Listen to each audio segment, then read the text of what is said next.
तो students, iota क्या चीज़ है और आयोटा क्यों मैथमेटिक्स के अंदर इन्वॉल्व है, आज सारी बातों को आपको मैं क्लियर कर दूंगा। देखिए, आयोटा मैथमेटिक्स के अंदर इसलिए आया था क्योंकि जब हमारे पास अंडर रूट के अंदर -1 आ गया ना, सो मैथमेटिक्स स्टॉप होगी वहां पे, क्योंकि अंडर रूट के अंदर -1 आने का मतलब होता है मैथ एरर। आप लोग कैलकुलेटर उठाएं और उसके ऊपर देखिएगा कि आपके पास मैथ एरर है। मैं आपको कैलकुलेटर के ऊपर इसको दिखा भी सकता हूँ कि कैसे हमारे पास कोई मैथ एरर आता है। देखिएगा, नोट कीजिएगा कि हम लोग कैसे इसके मैथ एरर, देखिए अंडर रूट लिखा और -1 लिखा, तो हमारे पास क्या आ रहा है, मैथ एरर। कोई भी नंबर आप लिखेंगे, -8 लिखेंगे तो ये क्या आ रहा है, मैथ एरर। आप कोई भी नंबर लिखेंगे तो इट्स मीन कि आपके पास क्या आ रहा होगा, एरर आ रहा होगा। ठीक है, तो हम लोगों के पास इस वजह से मैथमेटिक्स के अंदर आयोटा इन्वॉल्व हो गया। फिर मैथमेटिशियंस ने क्या किया कि उन्होंने कहा कि अंडर रूट के अंदर जब माइनस इन्वॉल्व हो जाए तो आप माइनस को जुदा करके उसको आयोटा के बराबर रख लें। ठीक है, तो फिर मैथमेटिशियन कहते हैं कि आयोटा -1 हम लोग बराबर कर देते हैं। आयोटा एक सिंबल है, ठीक है, लैटिन लैंग्वेज का ये लफ्ज है, और फिर हम लोगों ने आयोटा को अंडर रूट -1 के बराबर रख दिया।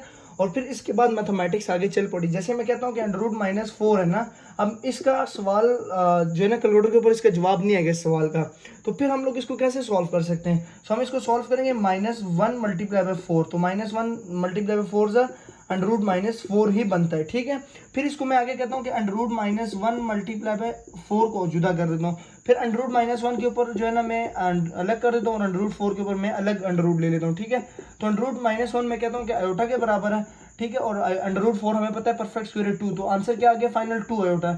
इट्स मीन कि हम लोग आयोटा की इसको सॉल्व कर सकते हैं अंडर रूट के अंदर माइनस को। फिर मैथमेटिशियन ने क्या किया कि आयोटा की पावर्स को इन्वॉल्व कर दिया आयोटा के अंदर। वो कहते हैं कि भाई आयोटा 9, अब इसको कैसे सॉल्व कर सकते हैं, आयोटा 10, ठीक है, आयोटा 20, आयोटा 100। तो इस तरह के क्वेश्चंस फिर आगे थे कि हमारे पास आयोटा की पावर बढ़ने लगी, तो इसके भी मैथमेटिशियंस ने एक हल बता दिया। वो कहते हैं कि इसको आप इवन करें, आयोटा की 8 डॉट आयोटा क्या होता है हमारे पास, आयोटा 9, और आयोटा 8 को लेकर 2 की पावर 4 और 7 आयोटा। अब आयोटा स्क्वायर किस चीज के बराबर है, ये आयोटा जैसे अंडर रूट -1 के बराबर है। आप इसकी स्क्वेयरिंग ऑन बोथ साइड जैसे करेंगे, तो हम जब इसकी स्क्वेयरिंग करेंगे तो यहाँ से स्क्वायर रेडिकल कट जाएगा, तो -1 is equal to iota square.